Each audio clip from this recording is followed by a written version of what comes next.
Hello and welcome back to episode 2 of our first Pandora run.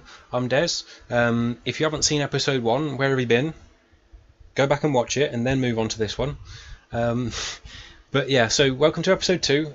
So episode 1 saw us create our deck. We got a win and a loss, so we're on evens at the minute. We've still got 2 lives left in this Pandora run, so we're going to push ahead and see how far we can go. So let's get on with it. So it's an interesting mode, the Pandora mode, in that you've got to build your own deck right at the start. I kind of find that it's challenging because you don't really know what's going to come up. So what do you do? Where do you go with it? What's the best method? I don't know. Hopefully we can play a few runs of it and kind of tweak it to the point where we have a kind of a concept that works, an idea.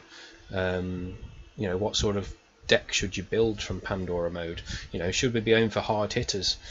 Should we be aiming for a mixed deck? Lots of different things. Is a neutral deck a better option? There are lots of thoughts. I mean, the fact that the Faeria disappears and then you get the 6 at the one point and there's the special cards and all that sort of stuff, it kind of throws in all sorts of different elements.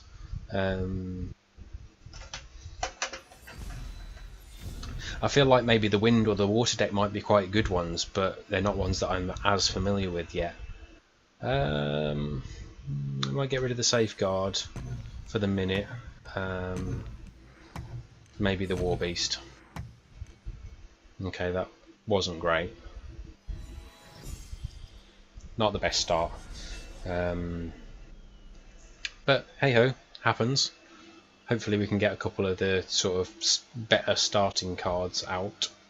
I mean, Lord of Terror are only any good if you can attack the god, but we've not got anything to attack the god with really at the minute. Devouring Plant, reasonable for defense, but we could do with something else really. Let's give him greetings.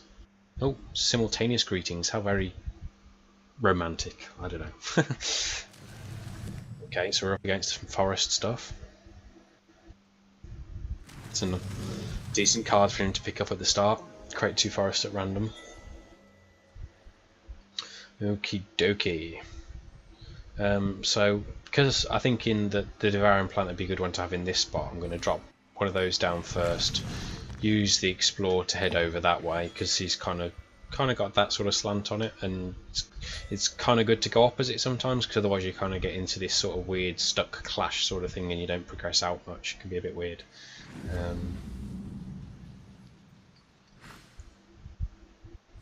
Wow, it's doing well with the sort of land tile based cards at the minute. Queen's Guard, that's not too bad. Okay. Let's think about this for a second.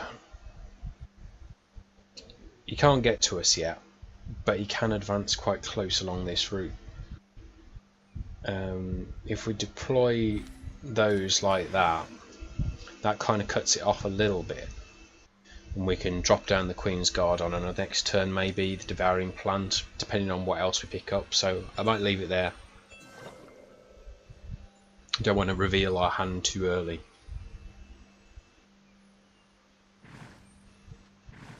So yeah, it's kind of an expected move really. Just put us in quite a negative position at this stage. So we might have to play a slightly defensive game. He's just going to drop between those 2 Faeria points to pick up the extra magic.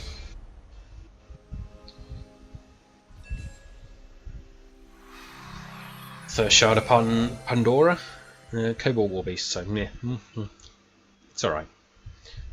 Would have preferred something better. We're still sort of struggling a little bit in terms of really good quality starting cards.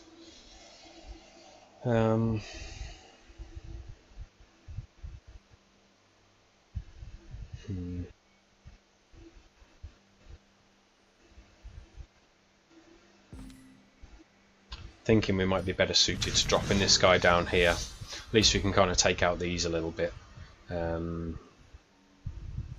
No point in playing Lord of Terror at the minute. We can't deal any damage to their god. I can drop in the Devouring Plant though. Kind of shores us up a little bit.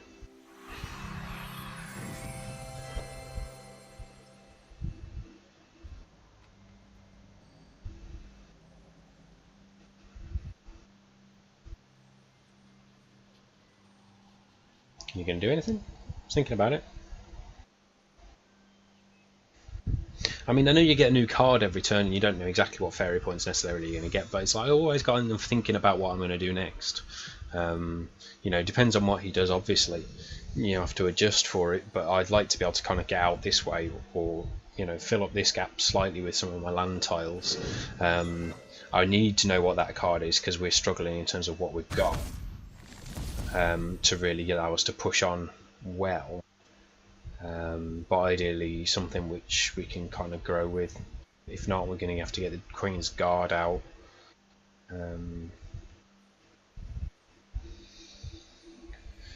Come on, mate. There we go.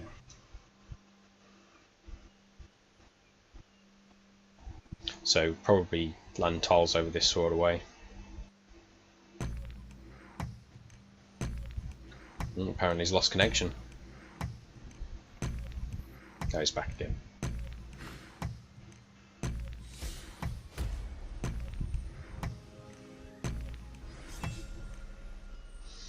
Freedom Fighter. So we could use the Freedom Fighter to get rid of their air elemental. That might be quite a good move because that reduces that Faeria down a bit.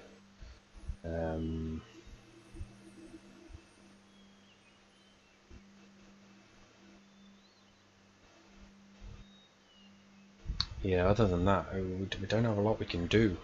We need to kind of build outwards a little bit, kind of defensively, really. So I'm going to do that, drop him in there, get that bonus Faeria, take out that guy. That kind of is helpful. I think it's a worthwhile loss in that sense. This is going to do 2 damage to that guy. He can do 1 damage back, so we'll beat him off first. So it's in a reasonable spot, and we want a good card. You know, next turn maybe build in there. That gets us in kind of a 1-hit range of their god. That's unfortunate.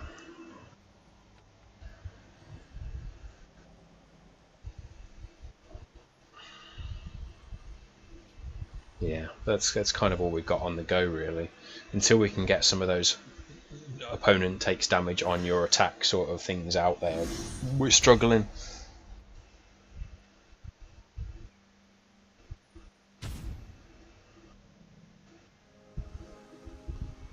So now he'll go and do 2 damage to him. This is all good. Okay, Wisdom, that might be quite useful. Could do with being a little wiser. Fire Elemental, so it's a reasonable start. Ogre Battler is pretty decent as well, so we could...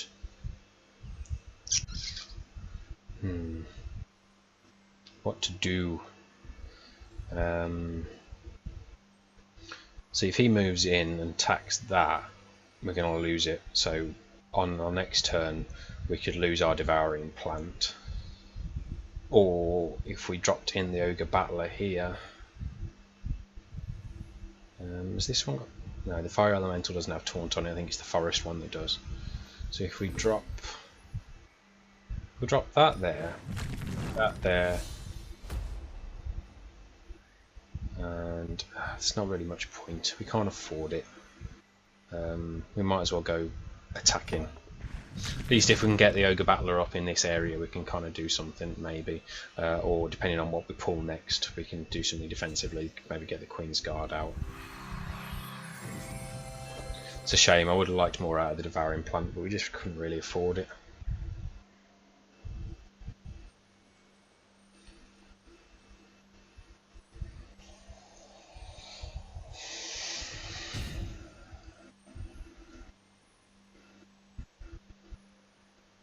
Surely you got to go in for that attack. I mean, that one didn't really make a great deal of sense from the Oakling, but Kaleem Skyguard onto the spare space to attack that. Yeah, I mean, it's logical. I don't know why it took so long to come to that decision. That's a shame. That's not good. No, not good. Not good. We really need to take these guys out. I mean, if we can get the Ogre Battler in, it's a pain because we can only get on one of them really. Flame Spitter doesn't do me much good. We can't afford an Ogre Battler. We can't afford a Queen's Guard. We are in a bit of a mess.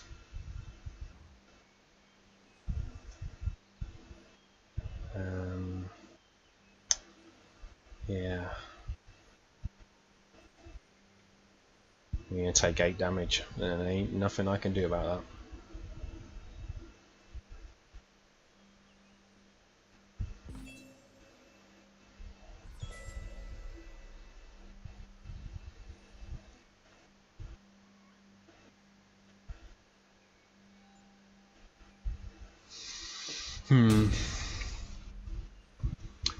Not going well, folks. I feel like because of the way the deck's built, we don't have enough of things like the Blood Obelisks in there, so they're not coming up, so we're not getting that advantage. And the rest of our cards kind of hang off of it a little bit. That was an interesting move. Because by moving him up there, that actually frees up this slot, so I can drop the Queen's Guard in that. We've got a 3/6 on the Queen's Guard. We could take out both of those.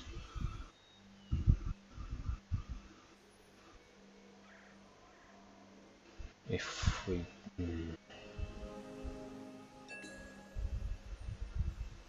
Yeah, interesting. I would have really liked to have been able to play Lord of Terror, because if we could play Lord of Terror, he'd gain 5 attack, so we'd be in a really good position to start taking him on, but we've got to play some defence, or otherwise we're going to be out of it. So, yeah, Queen's Guard will buy us, so you can do 1 damage, 4 damage. They've not got enough damage between that combination of 2 hours, that combination of 2 hours, and that combination of 2 hours, so we might be okay there. If I buff that guy with this, that puts on, yeah, so I'm going to do that and take a punch that we're going to be able to get the 8 in, and a couple of hits before he can kind of take us out. It's going to be close though, especially depending on what happens with the Pandora shards and our treasures.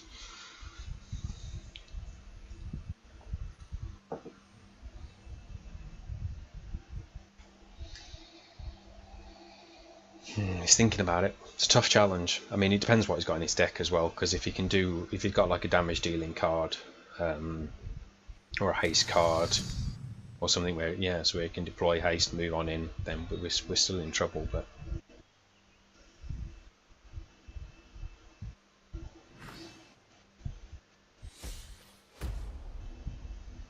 okay, so we don't want to kill him if possible.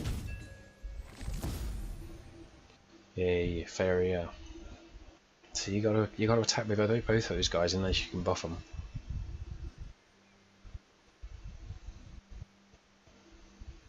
And that's a massive game changer if he loses both of those.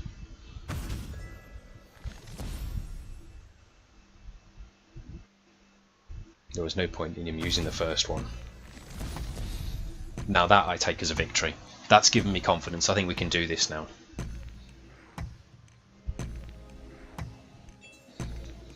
Blimey, 3 flame spitters, that's crazy.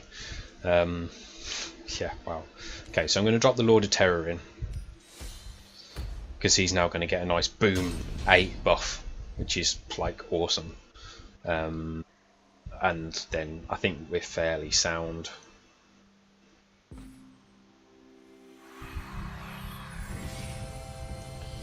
Depending on what happens here, of course. He's going to get the treasure first. Yeah, I kind of wish I'd picked this one. To be honest, I don't think this is going to be as useful as I originally thought it was. But you know, we learn from playing it what to go for, really. I mean, if he's got that, is it the scythe or something like that? I think that takes an enemy out. So if he takes out the fire elemental, deploys something in that spot, then we can't get through. So that would be a good defense for him. We still have the flame splitters, which we could drop down. We've got a powerful ogre battler as well. So you know, we might be okay. We're going to get 6 Faeria on our next turn. So if we deployed the Bloodstone gem and could go Flame Spitter, Flame Spitter, Flame Spitter, we'd then be able to do sort of 3 damage when this production thing goes on. So that wouldn't be too bad. That would actually make that Bloodstone Golem thing quite valuable. Plus 2 for floor. Okay, so he's banking on taking one of them out. Well, yeah, but presume then he'll try and deploy something in there, otherwise it's just kind of a wasted move. I mean, we can use the Flame Spitter on that guy, to be fair, and we can still get through. Ah, he's got Taunt. Harsh. Although, to be fair, we might still be okay, because if you've got 3 Flame Spitters, we can go boom boom. Yeah, that should be enough.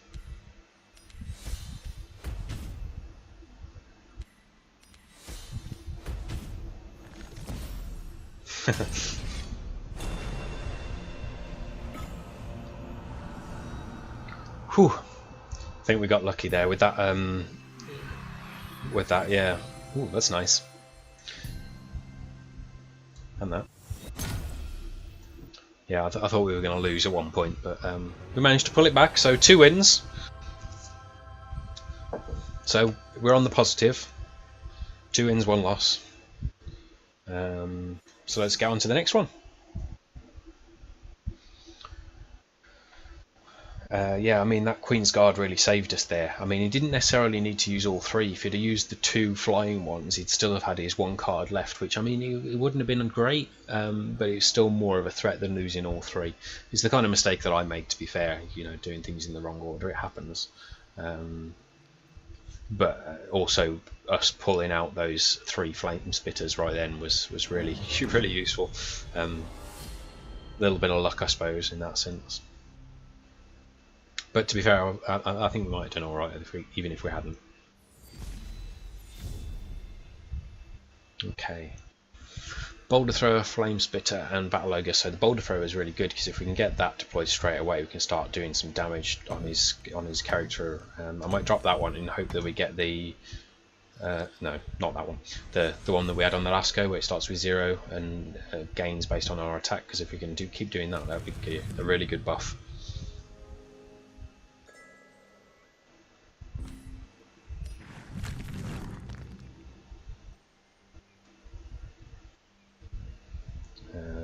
Yeah, I might leave it at that. Just hold the Explore for the moment, because it doesn't really gain us anything at this stage by deploying it. We'll wait until we actually kind of need it.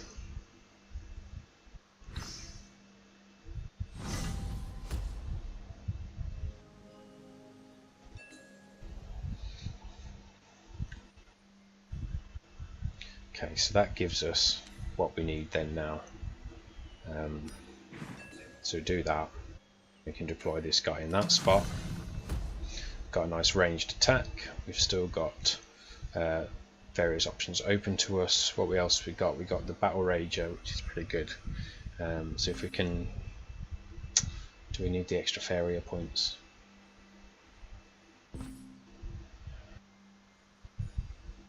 Okay. If I do that, on our next go we can drop another one down there, drop the Flame Splitter in there. That kind of puts us in a position to get some extra Faeria points. We can potentially then drop down the Battle Rager further up here or around on this sort of area later on, depending on what he decides to do. Ah, no, man. That's okay. It's okay. I thought he was going to do the 5 damage, but he's not. I mean, he's a funky card, so he survived. So first action is a bit of that. Second action, a bit of that. A little bit of Monica in my life. Um, does 1 damage to their opponent make a difference? 1 damage on the Imperial Guard might make a bit more of a difference. Hard to say, hard to say. We'll do that.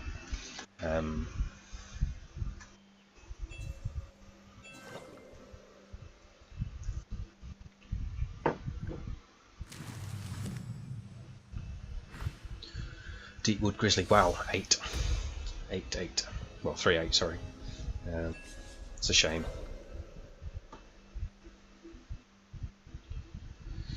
Because there ain't much we can do about that.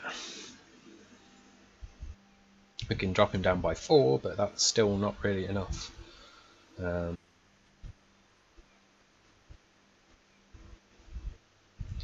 Let's think about this a second. Let's take a card. What does it give us? Fire Elemental. Decent, but not what I would have really liked. Got to think the long game here, I think. We're going to lose this guy. There's nothing I can do about that now. So, inflict damage and stay safe. This has got 5, 6, 7, 8. So, yeah, I'm going to deploy Fire Elemental there. Buff this up sort of there. Get us in a bit closer. Doing a ranged attack on its god.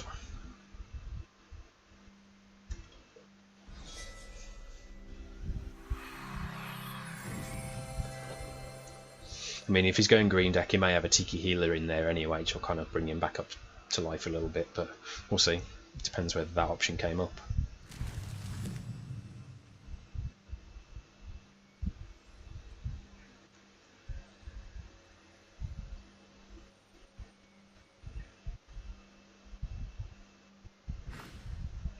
Tiki Totem.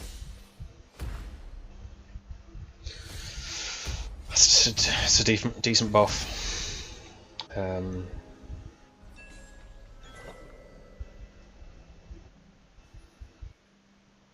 If we drop in, we can take out that guy.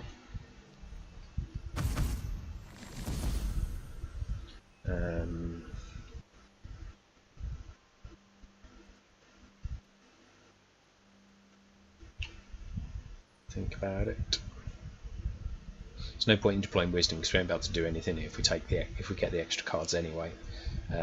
Lord of Terror we can't. Well, we could play, but wouldn't do any damage. Battle Rager we can't afford.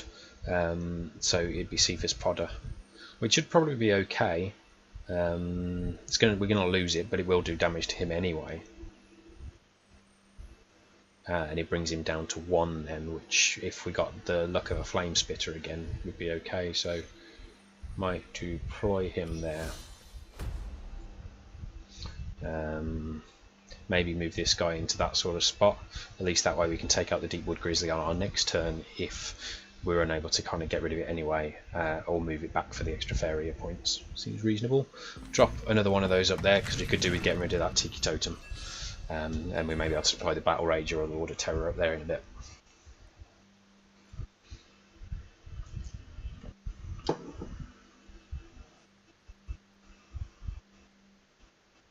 He's thinking. He's thinking defensively with his tiles there, by the looks of it. Which makes sense because he's not got a lot of tiles at the back to defend with. So if I do manage to deploy some bits up there, he's going to be struggling to get. Well, okay, hasn't gone for it anyway. But yeah, he's going to struggle to deploy troops at the back.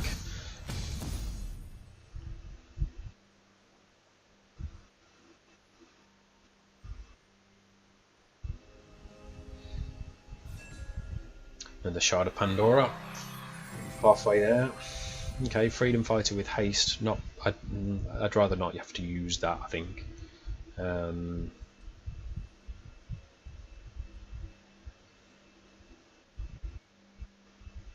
So we'll take him out. Solid defensively. We can deal 4 damage to a creature or structure with the fire one, so we can take out that.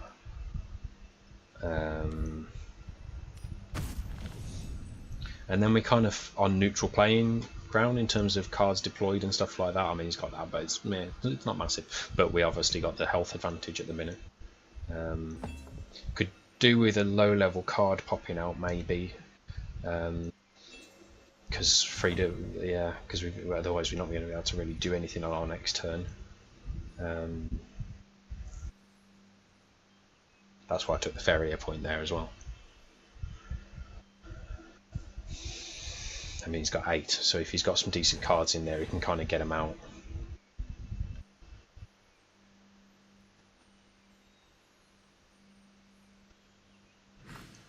And Grove Guardian, decent 5 damage. Freedom Fighter can't take it out. Underground Boss, we get a Faeria advantage, but once again I can't take it out, and we will die on 1 hit. He'd be better up there. And could we win the race? Maybe. We've only got 3, so 7. Can't afford it.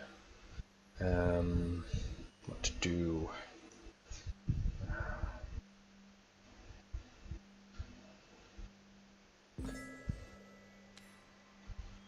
I'm going to take the hit. At the minute, he's going to be thinking, shit, I've got to deploy something defensively. So hopefully that will kind of distract him, and he'll only be able to do the 5 chip away damage. That's the hope, anyway. 2 forests at random. Got Lucky Punk.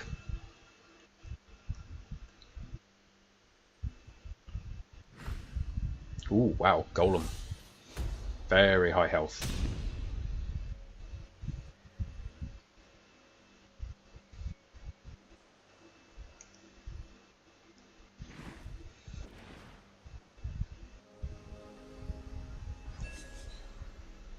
Storyteller. Ah, the Storyteller. Each player draws 2 cards and gains 2 life. Yeah. Wow. That's the pain in the butt. So we can get him down to 6. We will lose this guy on our next turn. Then what? It's gonna be a close one. Not gonna lie.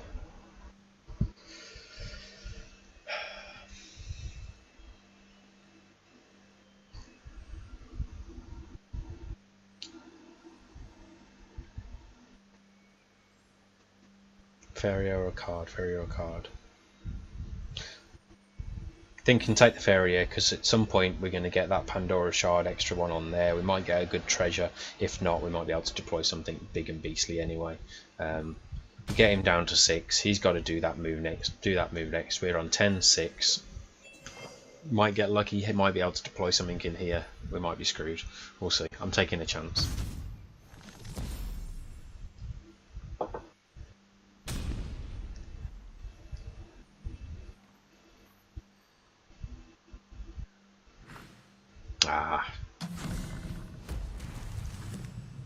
It's kind of bad ordering. If he'd have done it the other way around, he could have moved him out of the way and then be set up for his next go for an attack. But unfortunately, we didn't get that shard of Pandora there either.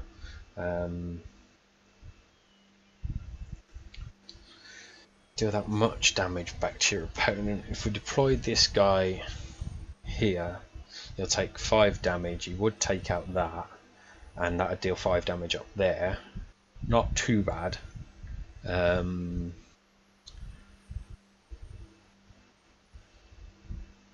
It's going to be Tweet.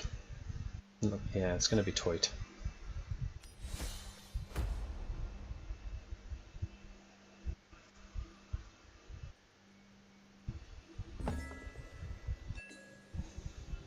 Pandora awakens. It's not ideal timing. Oh, and the Bloodstone Golem again. Really not our friend on this one. We've got no use for that at the minute. But hey, you never know, if we can get him down to 1, we might be able to use it and deploy, say, like the Storyteller or something. What was that? What did that do? Transform a land into the colour of your choice. Gain control of it. Okay. Don't quite get that, but that was good for us that he did it.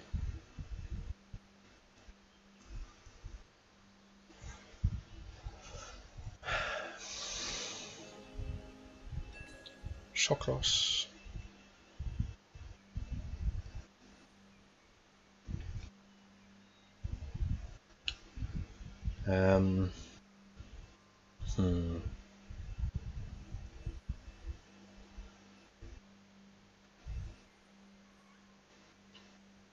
Could we do?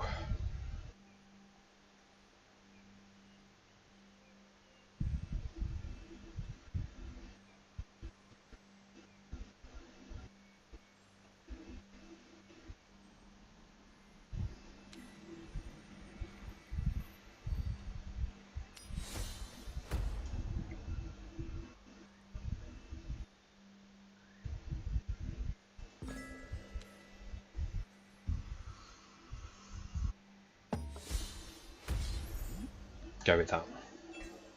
Whatever happens, well played. I mean, it's close. It's like I couldn't take him out on that turn, but theoretically on the next turn, when this fills up with Faeria points, we should collect that and do the 1 damage that we need. If he attacks me, he's only going to do 5. If he tries to take on that guy, well, he'll die anyway. So, unless he's got a haste card in there or a really good buff card, we should be okay.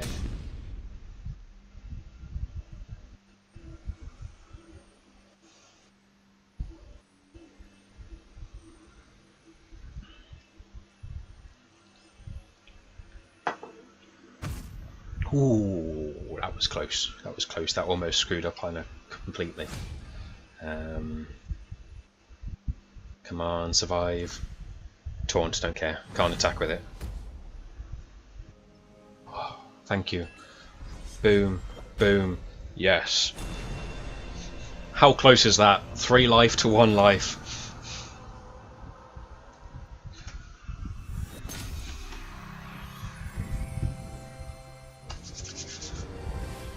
Happy days. Episode 2, 2 wins. Across the entire Pandora season, 3 wins, 1 loss. I'm happy with that. Hope you enjoyed it. It's been really interesting, and we got a bit lucky there, I suppose, in some of the cards that came out that actually kind of worked to our advantage. But at the same point, we missed out on some things like the Blood Singer and the Blood Obelisk, which probably would have really helped us to kind of progress further with some of those games. But yeah, thanks for watching. I hope you enjoyed it. Give me a thumbs up if you did. Subscribe if you haven't already, and I look forward to seeing you for round 3 of Pandora, which hopefully will flow into round 4 and maybe round 5 as well. So thanks for watching. See you again soon. Bye bye.